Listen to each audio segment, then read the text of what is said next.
Hello everyone. आज हम मुंशी प्रेमचंद जी की कहानी आत्माराम को कवर करने वाले हैं। ये कहानी एक ऐसे वृद्ध व्यक्ति महादेव सोनार की है जो छल कपट से भरा जीवन जी रहे थे और एक तोते की वजह से उन्हें अपनी मायावी दुनिया और सच्ची आध्यात्मिकता का एहसास हुआ, जिससे उनका हृदय परिवर्तित हो गया और वह परमार्थ की ओर आगे बढ़ गए। कहानी की शुरुआत होती है वेदोग्राम से। वेदोग्राम में महादेव सोनार नाम का एक सुविख्यात व्यक्ति रहता था। वह अपने साइबान में सुबह से शाम तक अंगीठी के सामने बैठा हुआ खटखट किया करता था। यह लगातार ध्वनि सुनने के लोग इतने अभ्यस्त हो गए थे कि जब वह किसी कारण से बंद कर देता तो मालूम पड़ता कि कोई चीज गायब हो गई है। वह नित्य प्रति एक बार प्रातःकाल अपने तोते का पिंजरा लिए कोई भजन गाता हुआ तालाब की ओर जाता था। उस धुंधले प्रकाश में उसका जर्जर शरीर, कोपल मुंह और झुकी हुई कमर देखकर किसी अपरिचित व्यक्ति को उसके पिशाच होने का भय हो सकता था। ज्यों ही लोगों के कान में आवाज जाती, सतगुरुदत्त शिवदत्त दाता, तो गांव के लोग समझ जाते कि सुबह हो गई है। महादेव बहुत गरीब था। उसकी पारिवारिक स्थिति अच्छी नहीं थी। उसके 3 पुत्र थे, 3 बहुएं थी और दर्जनों नाती पोते थे, लेकिन उनके बोझ को हल्का करने वाला कोई भी नहीं था। बेटे कहते, जब तक दादा जीते हैं हम जीवन का आनंद भोग लें, फिर तो यह ढोल गले पड़ेगा ही। बेचारे महादेव को कभी कभी निराहार ही रहना पड़ता। भोजन के समय उनके घर में साम्यवाद का ऐसा गगनभेदी निर्घोष होता कि वह भूखे ही उठ जाते और नारियल का हुक्का पीते हुए सो जाते। उनका व्यवहारिक जीवन और भी अशांतिकारक था। यद्यपि वह अपने काम में निपुण थे, उनकी खटाई औरों से कहीं ज्यादा शुद्धिकारक और उनकी रासायनिक क्रियाएं कहीं ज्यादा कष्ट साध्य थी। यद्यपि आए दिन उसे शक्की और धैर्य शून्य प्राणियों के अपशब्द सुनने पड़ते थे, लेकिन महादेव अविचलित गांभीर्य से सिर झुकाए सब कुछ सुन लिया करते थे। जब एक कलह शांत होता तो वह अपने तोते की ओर देखकर पुकार उठते, सतगुरुदत्त शिवदत्त दाता। इस मंत्र को जपते ही उनके चित्त को पूर्ण शांति प्राप्त हो जाती थी। संयोगवश एक दिन किसी लड़के ने तोते के पिंजरे का द्वार खोल दिया। तोता उड़ गया। महादेव ने सिर उठाकर पिंजरे की ओर देखा तो उसका कलेजा सन हो गया। तोता कहाँ गया? उसने फिर पिंजरे को देखा, तोता गायब था। यह देखकर महादेव घबरा कर उठा और इधर उधर निगाह दौड़ाने लगा। उसे संसार में कोई वस्तु प्यारी थी तो वह था यह तोता। लड़के बालों नाती पोतों से उसका जी भर चुका था। लड़कों की चुलबुल से उसके काम में विघ्न पड़ता था। बेटों से उसे प्रेम ना था, क्योंकि ऐसा नहीं कि वे निकम्मे थे, बल्कि इसलिए कि उनके कारण वह अपने आनंददायी कुल्हड़ों की नियमित संख्या से वंचित रह जाता था। पड़ोसियों से उसे चिढ़ थी, इसलिए कि वह अंगीठी से आग निकाल कर ले जाते थे। सिर्फ यही तोता था जिससे उसे किसी प्रकार का कोई कष्ट नहीं होता था। वह अब उस अवस्था में था जब मनुष्य को शांति भोग के सिवा और कोई इच्छा नहीं रहती। तोता एक खपरेल पर बैठा था। महादेव ने पिंजरा उतार लिया और उसे देखकर बोला, आ आ सतगुरुदत्त शिवदत्त दाता। लेकिन गांव के बच्चे एकत्र होकर चिल्लाने और तालियां बजाने लगे। ऊपर से को ने काव काव की रट लगाई। तोता उड़ा और गांव के बाहर निकलकर एक पेड़ पर जा बैठा। महादेव खाली पिंजरा लिए उसके पीछे दौड़ा। लोगों को उसकी द्रुतगामिता पर अचंभा हो रहा था। मोह की इससे सुंदर, इससे सजीव, इससे भावमय कल्पना नहीं की जा सकती थी। दोपहर हो गई थी। किसान लोग खेतों से चले आ रहे थे। उन्हें विनोद का अच्छा अवसर मिला। महादेव को चिढ़ाने में सभी को मजा आता था। किसी ने कंकड़ फेंके, किसी ने तालियां बजाई। तोता फिर उड़ा और वहां से दूर आम के बाग में एक पेड़ की डाल पर जा बैठा। महादेव फिर खाली पिंजरा लिए मेंढक की तरह उचकता चला। बाग में पहुंचा तो पैर के तलुओं से आग निकल रही थी, सिर चकरा रहा था। जब वह कुछ सावधान हुआ तो फिर पिंजरा उठाकर कहने लगा, सतगुरुदत्त शिवदत्त दाता। तोता उस डाल से उतरकर नीचे की एक डाल पर आ बैठा, मगर महादेव की ओर सशंक नेत्रों से देखने लगा। महादेव संभक्ता डर गया। वह पिंजरे को वहीं छोड़कर एक दूसरे पेड़ की आड़ में छिप गया। तोते ने उसे बड़े ध्यान से इधर उधर देखा, फिर निशंक होकर उतरा और आकर पिंजरे के ऊपर जा बैठा। महादेव का दिल धड़कने लगा। कहने लगा, सतगुरुदत्त शिवदत्त दाता। यह मंत्र कहता हुआ वह धीरे धीरे तोते के पास आया और जैसे ही उसे पकड़ने के लिए उसकी ओर लपका तोता उड़कर पेड़ पर जा बैठा। शाम तक यही सिलसिला चलता रहा। तोता कभी इस डाल से उस डाल पर, तो कभी जाकर पिंजरे के ऊपर बैठता, तो कभी पिंजरे के द्वार पर बैठकर अपने दाना पानी की प्यालियों को देखता और फिर उड़ जाता। बुढ़ा अगर मूर्तिवान मोह था, तो तोता मूर्तिमयी माया। माया और मोह का यह संग्राम अंधकार में विलीन हो गया। रात हो गई, चारों ओर निबिड़ अंधकार छा गया। तोता ना जाने पत्तों के बीच कहाँ छुपा बैठा था। महादेव जानता था कि रात को तोता कहीं उड़कर नहीं जा सकता और पिंजरे में भी नहीं आ सकता। फिर भी वह उसी जगह से हिलने का नाम भी नहीं ले रहा था। आज उसने दिन भर कुछ नहीं खाया। रात के भोजन का समय भी निकल गया। पानी की बूंद भी उसके गले में नहीं गई थी, लेकिन उसे ना भूख थी ना प्यास। तोते के बिना उसे अपना जीवन निस्सार, शुष्क और सूना जान पड़ता था। वह दिन रात काम करता था, इसलिए कि वह उसकी अंतः प्रेरणा थी। जीवन के और काम इसलिए करता था कि आदत थी। इन कामों से उसे अपनी सजीवता का लेश मात्र भी ज्ञान न होता था। तोता ही वह वस्तु थी जो उसे चेतना की याद दिलाता था। उसका हाथ से जाना जीवन का देह त्याग करना था। वह दिन भर का भूखा थका मांदा रह रहकर झपकियां ले लेता था, लेकिन एक क्षण भी फिर चौंक कर आंखें खोल देता और इस विस्तृत अंधकार में उसकी आवाज सुनाई देती, सतगुरुदत्त शिवदत्त दाता। आधी रात बीत चुकी थी। तभी अचानक वह कोई आहट सुनकर चौंक पड़ा। उसने इधर उधर देखा। उसने देखा कि उससे कुछ ही दूरी पर एक वृक्ष के नीचे एक धुंधला दीपक जल रहा है और कोई आदमी वहां बैठे हुए आपस में बातें करते हुए चिलम पी रहे हैं। तंबाकू की महक ने उसे अधीर कर दिया। वह ऊंची आवाज में बोला, सतगुरुदत्त शिवदत्त दाता। यह कहते हुए वह उन आदमियों के पास चिलम पीने चला गया। लेकिन जिस प्रकार बंदूक की आवाज सुनते ही हिरन भाग जाते हैं, उसी प्रकार उसे अपनी ओर आते देखा तो सभी आदमी वहां से उठकर भागने लगे। कोई इधर गया तो कोई उधर। महादेव ने चिल्लाते हुए कहा, ठहरो। एकाएक उसे ध्यान आ गया कि ये सब चोर है। वह फिर चिल्लाया, चोर चोर, पकड़ो पकड़ो। चोरों ने फिर पीछे मुड़कर नहीं देखा। तब महादेव दीपक के पास गया। उसे वहां एक कलसा रखा हुआ मिला जो मोर्चे से काला हो रहा था। महादेव का दिल धड़कने लगा।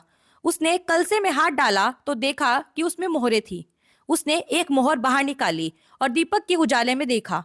हाँ, वे मोहर ही थी। उसने तुरंत कलसा उठा लिया और दीपक बुझा दिया और पेड़ के नीचे छिप कर बैठा रहा। साहस से चोर बन गया। फिर उसे शंका हुई कि कहीं ऐसा ना हो कि चोर वापस लौट आए, मुझे अकेला देखकर मोहरें छीन ले। इस शंका से उसने कुछ मोहरें कमर में बांधी और फिर एक लकड़ी से जमीन में गड्ढा खोदकर बाकी मोहरों को उसमें डालकर फिर उसे मिट्टी से ढक दिया। महादेव के अंतर्नेत्रों के सामने अब एक दूसरा जगत था, चिंताओं और कल्पनाओं से परिपूर्ण। यद्यपि अभी कोश के हाथ से निकल जाने का डर था, लेकिन अभिलाषाओं ने अपना काम शुरू कर दिया। एक पक्का मकान बन गया। सराफे की एक बड़ी दुकान खुल गई। निज रिश्तेदारों से फिर नाता जुड़ गया। विलास की सामग्रियां एकत्रित हो गई। तब तीर्थ यात्रा करने चले और वहां से लौटकर बड़े समारोह से यज्ञ ब्रह्म भोज हुआ। उसके बाद एक शिवालय और कुआं बन गया। वह नित्य प्रति कथा पुराण सुनने लगा। साधु संतों का आदर सत्कार होने लगा। तभी अचानक उसे ध्यान आया, कहीं चोर आ जाए तो मैं भागूंगा कैसे। उसने परीक्षा करने के लिए कलसा उठाया और 2 सोपक तक बेतहाशा भागता हुआ चला गया। ऐसा लग रहा था जैसे उसके पैरों में पड़ लग गए हैं। चिंता शांत हो गई। इन्हीं कल्पनाओं में रात व्यतीत हुई। उषा का आगमन हुआ। सहसा महादेव के कानों में आवाज आई, सतगुरुदत्त शिवदत्त दाता। राम के चरण में चित्त लागा। वह बोल हमेशा महादेव की जीवा पर रहता था। दिन में सैकड़ों बार ये शब्द उसके मुंह से निकलते थे, लेकिन उसका धार्मिक भाव कभी भी उसके अंतःकरण को स्पर्श नहीं करता था। जैसे किसी बाजे से राग निकलता तो है, उसी प्रकार उसके मुंह से यह बोल निकलते थे, निरर्थक और प्रभाव शून्य। तब उसका हृदय रूपी वृक्ष पत्र पल्लव विहीन था। यह निर्मल वायु उससे गुंजरित ना कर सकती थी, लेकिन अब उस वृक्ष में कोपले और शाखाएं निकल आई थी। इस वायु प्रवाह से वह झूम उठा। उसी समय तोता पैरों को जोड़े हुए ऊंची डाल से उतरा और पिंजरे में आकर बैठ गया। यह देखकर महादेव प्रसन्न होकर दौड़ा और पिंजरे को उठाकर बोला, आओ आत्माराम, तुमने कष्ट तो बहुत दिया, लेकिन मेरा जीवन भी सफल कर दिया। अब मैं तुम्हें चांदी के पिंजरे में रखूंगा और सोने से मढ़ दूंगा। उसके रोम रोम में परमात्मा के गुणवादन की ध्वनियां निकलने लगी। वह कहने लगा, प्रभु तुम कितने दयावान हो, यह तुम्हारा असीम वात्सल्य है। नहीं तो मुझ जैसा पापी पतित प्राणी कब इस कृपा के योग्य था। इन पवित्र भावों से उसकी आत्मा विलीन हो गई और वह अनुरक्त होकर बोल उठा, सतगुरुदत्त शिवदत्त राता, राम के चरण में चित लागा। यह कहकर उसने एक हाथ से पिंजरा उठाया, बगल में कलसा दबाकर घर की ओर चल पड़ा। घर पहुंचकर महादेव ने कलसे को एक नाद में छिपा दिया और उसे कोयले से अच्छी तरह से ढककर अपनी कोठरी में रखाया। फिर वह सीधे पुरोहित के घर पहुंचा। उस समय पुरोहित पूजा कर बैठे सोच रहे थे कि कल ही मुकदमे की पेशी है और अभी तक हाथ में कोड़ी भी नहीं है, यजमानों में कोई साज भी नहीं लेता। इतने में महादेव ने दस्तक दी। पंडित जी ने मुंह फेर लिया। यह अमंगल मूर्ति कहाँ से आ पहुंचा, मालूम नहीं दाना भी मयस्सर होगा या नहीं। रुष्ट होकर पूछा, क्या बात है, तुम्हें पता नहीं इस समय पूजा का समय है? महादेव बोला, महाराज आज मेरे यहाँ सत्यनारायण की कथा है। यह सुनकर पुरोहित जी को बड़ा आश्चर्य हुआ, कानों पर विश्वास नहीं हुआ। महादेव के घर कथा का होना उतना ही असाधारण घटना थी जितनी अपने घर में किसी भिखारी के लिए भीख निकालना। पूछा, आज क्या है? महादेव बोला, कुछ नहीं महाराज, ऐसे ही मन में इच्छा हो गई कि आज भगवान की कथा सुन लूं। सुबह से ही कथा की तैयारियां होने लगी। वेदों के निकटवर्ती गांव में सुपारी फिरी। कथा के उपरांत भोज का भी न्योता था। जिसने भी सुना वही आश्चर्य करता, आज रेत में धूप कैसे जमी।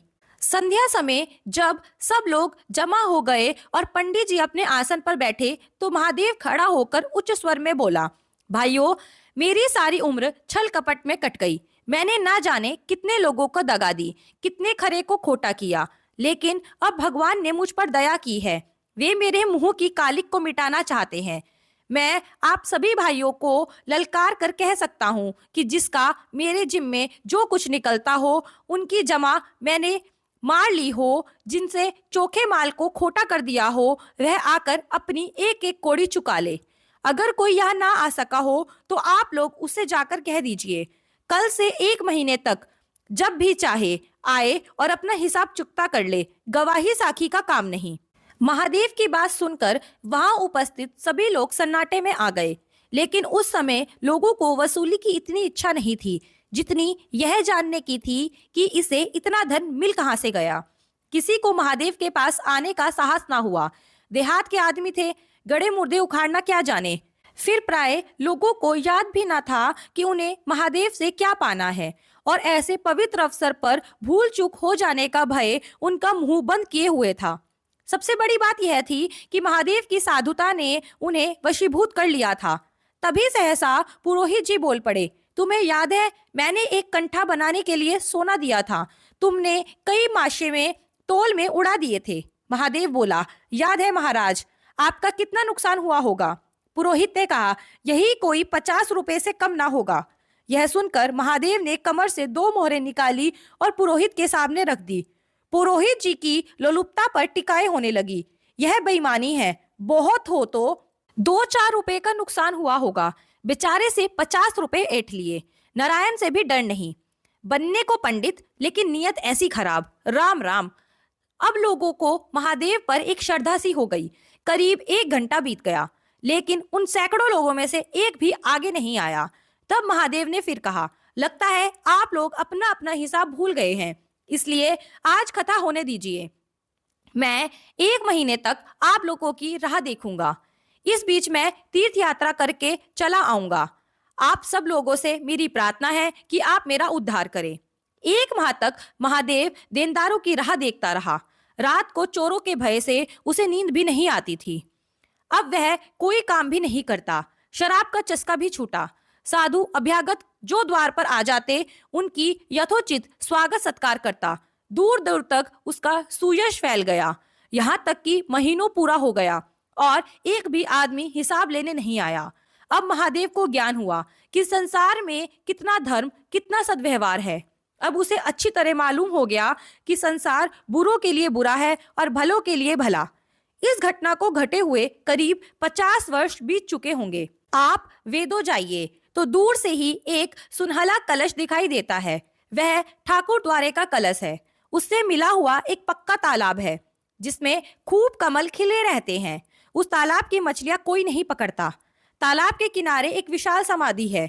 यही आत्माराम का स्मृति चिन्ह है। उसके संबंध में विभिन्न किंवदंतियां प्रचलित है। कोई कहता है कि वह रत्न जड़ित पिंजरा स्वर्ग को चला गया। कोई कहता है वह सतगुरुदत्त कहता हुआ अंतर्ध्यान हो गया।